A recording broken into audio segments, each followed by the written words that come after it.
Hello दोस्तों, नमस्कार। कैसे हैं आप लोग? उम्मीद करते हैं मस्त ज़बरदस्त होंगे। तैयारी आपकी बेहतरीन चल रही होगी। तो आज हम फिर आपके सामने हाजिर एक नए वीडियो के साथ। आज की हमारी जो वीडियो एक महत्वपूर्ण टॉपिक पे है, जो सीटेट एग्ज़ाम के लिए एक बैकबोन की तरह काम करती है। हमेशा इसमें से क्वेश्चन पूछे जाते हैं और विद्यार्थियों के लिए बहुत ही बड़ा चैलेंज होता है इसको कैसे पढ़ें, कैसे समझें। तो आज की जो क्लास है वो पाउलो का सिद्धांत है। पाउलो का जो सिद्धांत है क्लासिकल कंडीशनिंग थ्योरी है, ठीक है? तो इसको हम क्या कहते हैं? शास्त्रीय अनुबंधन सिद्धांत भी कहते हैं। तो थोड़ा-सा हम स्लाइड को आगे करते हैं, ऊपर करते हैं। सबसे पहले हम देखेंगे इंट्रोडक्शन। इंट्रोडक्शन के बाद देखेंगे इनके सिद्धांत के ऊपर हम चर्चा करेंगे। तो क्लास अगर आपको पसंद आए तो आप चैनल को लाइक करिएगा, सब्सक्राइब करिएगा, दोस्तों के साथ शेयर करिएगा, ठीक है? तो क्लास हमारी आज की स्टार्ट हो रही है।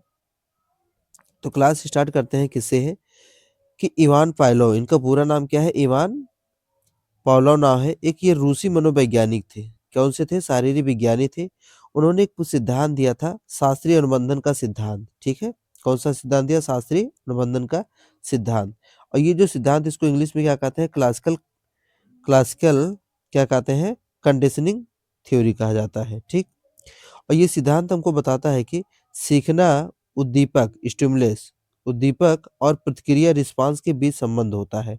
किसके बीच में? यस और आर के बीच। यस क्या है? स्टिमुलस है और आर क्या है? रिस्पांस है। इन दोनों के बीच संबंध बनने से होता है। अगर दोनों के बीच कोई संबंध बन रहा है तो सिद्धांत काम करेगा। अगर संबंध नहीं बन रहा है तो सिद्धांत आपका नहीं वर्क करेगा, ठीक है? तो थोड़ा-सा स्लाइड को और ऊपर करते हैं, क्लास को हम आगे बढ़ाएँगे। ये जो पाउलो का सिद्धांत था, पाउलो महोदय ने किसके ऊपर प्रयोग किया है? ये कुत्ते के ऊपर प्रयोग किया है, ठीक है ना? तो जब सिद्धांत पे इस सिद्धांत में उन्होंने यूज़ किया, किसको यूज़ किया है? कुत्ते को यूज़ किया है। अपने सिद्धांत में उन्होंने पाया कि कुत्ते को भोजन दिखाने पर ना लार निकलती है। कुत्ते को भोजन दिखाने पर लार निकलती है, सलाइवा निकलती है। बाद में उन्होंने क्या प्रयोग किया कि बाद में भोजन देने से पहले घंटी बजाई। भोजन देने से पहले क्या बजाई? घंटी बजाई। कुछ समय बाद केवल घंटी की आवाज़ सुनने पर ही कुत्ते के मुँह से लार आने लगी। तो इसमें ये सिद्ध करने के लिए क्या है, जो स्टिमुलस है वो आर है, ठीक है ना? तो जब उसको स्टिमुलस दिखाया गया, पहले भोजन दिखाया गया तो कुत्ते के मुँह से लार निकलना स्टार्ट हुई। फिर बाद में भोजन नहीं दिखाई दे गया, तो कुत्ते को घंटी दिखाई गई। घंटी बजाई गई, तो घंटी बजाने के बाद कुत्ते को भोजन दिया गया। जब घंटी बजाने के बाद कुत्ते को भोजन दिया गया, 1 बार, 2 बार, 3 बार किया गया, तो कुत्ते को एहसास हो गया कि जब भी घंटी बजेगी तब हमको भोजन मिलेगा। फिर दोबारा भोजन नहीं दिया गया, केवल घंटी बजाएगी। घंटी बजाने के बाद ही एक इम्पैक्ट आया कि कुत्ते के मुँह से लार निकलना स्टार्ट हो गई। कुत्ते के मुँह से लार निकलना स्टार्ट हो गई। तो पावलो महोदय जितनी बार घंटी बजाते, कुत्ते के मुँह से लार निकलना स्टार्ट हो गई। तो इसलिए उन्होंने कहा कि जब हमको कोई चीज़ें होती है तो उसके लिए क्या होना चाहिए कि स्टिमुलस होना चाहिए, फिर उसके लिए क्या होना चाहिए? रिस्पॉन्स होना चाहिए। तो आसानी से सिद्ध कर दिया इन्होंने किसका? स्टिमुलस और रिस्पॉन्स का संबंध। तो चलिए अगली क्लास में हम देखते हैं क्या है और भी इसका क्या कांसेप्ट है और इसकी कुछ मुख्य अवधारणाएँ हैं। क्या है? इसके कुछ की टर्म्स हैं, इसकी अवधारणाएँ हैं, इसका कुछ कांसेप्ट है। एक यूसीएस का है, यूसीआर का है, सीएस का है और सीआर का है। तो ये 4 पॉइंट पे ही पूरा का पूरा सिद्धांत आपका टिका हुआ है। तो यूसीएस क्या है? अनकंडेंस्ड स्टिमुलस, ठीक है ना? तो ऐसा उद्दीपक जो स्वाभाविक रूप से प्रतिक्रिया उत्पन्न करे। ऐसा उद्दीपक जो स्वाभाविक रूप से क्या उत्पन्न करे? प्रतिक्रिया उत्पन्न करे। उदाहरण में क्या कहा गया है? भोजन। तो भोजन बराबर क्या लिख सकते हैं? यूसीएस, ठीक है ना? जो स्वाभाविक रूप से प्रतिक्रिया उत्पन्न करे, ठीक है?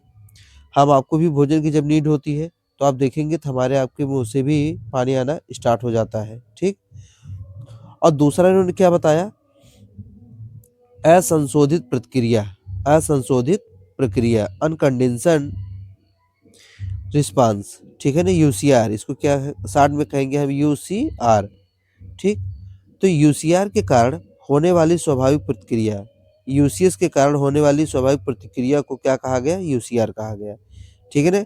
और यूसीआर किसके द्वारा हो रहा है? यूसीएस के द्वारा हो रहा है। ध्यान दीजिएगा, ये दोनों संबंध अब बहुत जरूरी है। उदाहरण क्या है? भोजन देखकर लार आना। अब भोजन जब दिखाया जा रहा है तो लार आ रहा है, ठीक? और उसके बाद तीसरा उन्होंने यूज किया, सीएस को यूज किया। क्या है? संशोधित उद्दीपक। संशोधित उद्दीपक जैसे क्या है? पहले तटस्थ उद्दीपक, जो अनुबंधन के बाद प्रतिक्रिया उत्पन्न करे। पहले तटस्थ उद्दीपक जो अनुबंधन के बाद क्या उत्पन्न करे, प्रतिक्रिया उत्पन्न करे। ठीक, उदाहरण घंटी की आवाज। उदाहरण की क्या है, घंटी की आवाज। तो एक बार फिर देख लीजिए, पहले क्या है, स्वाभाविक प्रतिक्रिया थी, फिर स्वाभाविक प्रतिक्रिया होने के बाद रिस्पांस था। ठीक है, अब उसके बाद क्या है कि एक तटस्थ उद्दीपक जो अनुबंधन के बाद क्या उत्पन्न करे, प्रतिक्रिया उत्पन्न करे। जैसे क्या कहा गया, घंटी की आवाज। ठीक, थोड़ा सा और ऊपर कर ले ताकि आपका क्लियर होता रहे। ठीक, घंटी की आवाज। अब क्या है, संशोधित प्रक्रिया। उसके बाद लास्ट में उन्होंने क्या किया, सी आर। ठीक, क्या है, सी आर, संशोधित प्रक्रिया। सी एस के कारण होने वाली सीखी हुई प्रतिक्रिया, यानी जो सी एस के कारण होने वाली सीखी हुई प्रतिक्रिया को क्या कहा है उन्होंने, सी आर कहा है, संशोधित प्रतिक्रिया कहा है। उदाहरण क्या है, घंटी सुनकर लार आना। तो इसमें जो सी एस में है वो क्या है, घंटी की आवाज है, और सी आर जो है घंटी के कारण होने वाली सीखी हुई प्रतिक्रिया, दैट मीन्स घंटी को सुनने के बाद लार का आना, वो क्या है, सी आर है, रिस्पांस। अब दोनों चीजें हैं, जैसे आर का कंसेप्ट आया तो ये रिस्पांस से हो जाएगा, यस का कंसेप्ट आया तो किससे हो जाएगा, स्टिमुलस से हो जाएगा, उद्दीपक से हो जाएगा। चलिए तो और इसको आगे बढ़ाते हैं।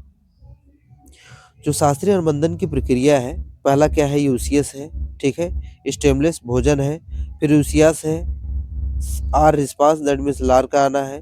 दूसरा क्या है, पर घंटी है, सीएस है, फिर घंटी प्लस क्या है, यूसीएस है, भोजन है, तो वो क्या बन जाएगा, यूसी आर बन जाएगा। ठीक, ठीक।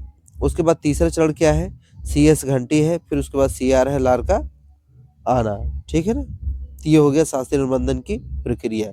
इसमें बहुत सारे क्वेश्चन आपसे बनते हैं, पूछ लिया जाता है कि सी एस प्लस यूसीएस बराबर क्या है, तो यहाँ पे यूसीआर की जगह दूसरा दे दिया जाएगा, तो आपसे इसको करेक्ट करने के लिए पूछ लिया जाता है। चलिए क्लास को आगे बढ़ाते हैं। ठीक, अब शास्त्रीय अनुबंधन के कुछ नियम है, कुछ लाज है। लाज में क्या है, एक तो पुनर्बलन है, रीइंफोर्समेंट है। क्या है, पुनर्बलन। जैसे क्या है, सीएस और यूसीएस का बार बार साथ आना आवश्यक है। अब इसमें देखेंगे रीइंफोर्समेंट में कि जो आपका सीएस है और क्या है, यूसीएस है, दोनों का बार बार साथ आना बहुत ही कंपलसरी है, ये आवश्यक है। दूसरा क्या है, अवसान। दूसरा क्या है, अवसान। यह यदि घंटी के साथ भोजन न दिया जाए तो प्रतिक्रिया धीरे धीरे समाप्त हो जाएगी। आप ध्यान दीजिए कि एक बार कुत्ते को रियलाइज हो गया कि जब भी घंटी बजेगी हमको भोजन मिलेगा। अगर घंटी बजने के बाद कुत्ते को भोजन न दिया जाए तो धीरे धीरे प्रतिक्रिया क्या हो जाएगी, समाप्त हो जाएगी। तो घंटी बजाने की कोई वैल्यू नहीं रहेगी, तो कुत्ते को फिर रियलाइज हो जाएगा कि घंटी बजने से हमको भोजन नहीं मिलेगा। ठीक, तीसरा क्या है, पुनः स्थापन, स्पॉन्टेनियस रिकवरी। क्या है, स्पॉन्टेनियस रिकवरी, पुनः स्थापन। कुछ समय बाद प्रतिक्रिया फिर उभर सकती है। स्पॉन्टेनियस रिकवरी कहा गया है कि कुछ समय बाद फिर प्रतिक्रिया उभर सकती है। जैसे 2 बार 3 बार घंटी बजाई गई, भोजन नहीं दिया गया, फिर 2-3 बार कुछ अगर थोड़ा सा टाइम व्यतीत कर लिया जाए, 1 घंटे 2 घंटे बाद अगर बजाई जाए, तो हो सकता है कि भी क्या है कि घंटी बजाने के बाद वो प्रतिक्रिया फिर से आ सकती है। तो इसी को कहते हैं स्पॉन्टेनियस रिकवरी। ठीक है, चौथा क्या है सिद्धांत का, सामान्यीकरण, जनरलाइजेशन। मिलते जुलते उद्दीपकों पर भी प्रतिक्रिया। जनरलाइजेशन में क्या है कि मिलते जुलते अगर उससे रिलेटेड कुछ उद्दीपक है तो उस पे भी प्रतिक्रिया आ सकती है। ठीक, भेदभाव, डिस्क्रिमिनेशन, केवल विशेष उद्दीपक पर ही प्रतिक्रिया। भेदभाव कब होगा, जब केवल विशेष उद्दीपक पर ही प्रतिक्रिया कर रहा है, तो उसको क्या कहा जाएगा, डिस्क्रिमिनेशन। ठीक, भेदभाव। चलिए क्लास को आगे बढ़ाते हैं। क्लास बेहतरीन चल रही है। अगर एक बार अच्छा होगा चैनल को लाइक कर दीजिए, लाइक करने के बाद दोस्तों के साथ शेयर कर दीजिए, ताकि आपके दोस्त की भी प्रिपरेशन अच्छी से चल सके जो अभी तक अननोन मोड में बैठे हुए हैं। ठीक, तो शिक्षा में उपयोग इसका क्या है, एजुकेशनल इम्प्लीकेशंस क्या है फॉर सीटेड। देखिए यहाँ पे जो भी टर्म्स रखे गए हैं वो सीटेड पर्पज से ही रखे गए हैं, तो बेहतर यही होगा, इसको पढ़ रहे हैं तो आप अच्छे से पढ़िए। तो सकारात्मक वातावरण क्या है, शिक्षक की मधुर आवाज प्लस मुस्कान प्लस सीखने में रुचि। अगर कोई भी टीचर अगर आपको अच्छे से पढ़ा रहा है, उसकी वॉइस थोड़ा सा क्लियर है, स्वीटनेस है उसमें, फेस में मुस्कान है, तो बच्चों को सीखने में उसमें रुचि होती है। और दूसरा क्या है, कठोर व्यवहार। अगर कठोर व्यवहार होता है, डर व भय का निर्माण होता है, तो बच्चे क्या करते हैं, नेगेटिव अप्रोच अपनाते हैं, उसमें नकारात्मकता ज़्यादा बढ़ती जाती है। ठीक। अनुशासन व आदत का निर्माण। अनुशासन व आदत का निर्माण नियमित संकेतों से अच्छी आदतें विकसित होती हैं। अगर आपके अंदर कोई रेगुलर कंसेप्ट है, रेगुलर आपके अंदर क्या है, एक्टिविटी है, तो उससे ऑटोमेटिक अच्छी आदतें डेवलप हो जाती है। ठीक। तो ये जो मेथड होता है प्राथमिक कक्षा में ज़्यादा यूज होता है। तो प्राइमरी लेवल के जो बच्चे होते हैं या प्री प्राइमरी के जो बच्चे होते हैं, वो उन्हीं टीचर्स को ज़्यादा लव करते हैं, प्यार करते हैं, जो ज़्यादा हँसमुख स्वभाव के होते हैं, जो बच्चों के साथ मस्ती करते हैं। ठीक। चलिए, इस शिक्षा में इसका उपयोग हो गया। इसकी कुछ लिमिटेशंस भी हैं, सीमाएँ भी हैं। सीमाएँ में क्या है, ये भावनात्मक व सरल सीख तक सीमित है। अगर यह देखा जाए, भावनाओं व सरल सीख तक ही सीमित है। उच्च मानसिक प्रक्रियाओं जैसे सोच, तर्क की व्याख्या नहीं करता। जो उच्च मानसिक प्रक्रियाएँ हैं, जैसे सोच हो गया, तर्क हो गया, इसकी कोई व्याख्या नहीं करता है। मानव सीख पूरी तरह इस सिद्धांत से नहीं समझाई जा सकती। अगर ह्यूमन लर्निंग की हम बात करें, तो इस सिद्धांत से पूरी तरीके से उसको सिखाया नहीं जा सकता, उसको समझाया नहीं जा सकता है। ये इसके लिमिटेशंस है। अब सीटेट परीक्षा के लिए इम्पोर्टेंट क्या है? क्योंकि सीटेट प्रिपरेशन आप कर रहे हैं, उसके लिए क्लास बनाई जा रही है, तो ये ज़रूरी होता है कि आपको इम्पोर्टेंट चीज़ें बता देना। तो क्या है इसके लिए महत्वपूर्ण इम्पोर्टेंट?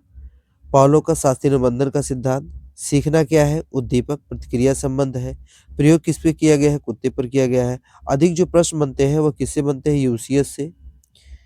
और उसके बाद यूसीआर से बनते हैं, सीएस से बनते हैं और सीआर से बनते हैं। ये चारों टॉपिक से ज़्यादा प्रश्न बनते हैं आपके एग्जाम में। क्विक रिवीजन में है लास्ट में, जैसे हमारे चैनल पे होता है कि पहले पूरी क्लास कंसेप्ट बताया जाता है, लास्ट में क्विक रिवीजन का कंसेप्ट दिया जाता है। ठीक है। तो क्या है, भोजन भोजन स्वाभाविक है, घंटी सीखी हुई है, यही पायलों की कुंजी है। तो भोजन क्या है, स्वाभाविक है, भूख तो सबको लगती है, लेकिन उसी भूख के बीच में पाउलो महोदय ने क्या किया, घंटी को इंट्रोड्यूस करा दिया। घंटी बजाना, उसको एहसास होना कि अब हमको भोजन मिलेगा, यही पाउलो की मेन कीवर्ड है, यही उसकी कुंजी है। ठीक। तो आज की वीडियो में बस इतना ही है। अगर वीडियो आपको पसंद आई हो तो चैनल को सब्सक्राइब करिएगा, लाइक करिएगा, दोस्तों के साथ शेयर करिएगा। आज की वीडियो में बस इतना ही। मिलते हैं अगली वीडियो में। धन्यवाद।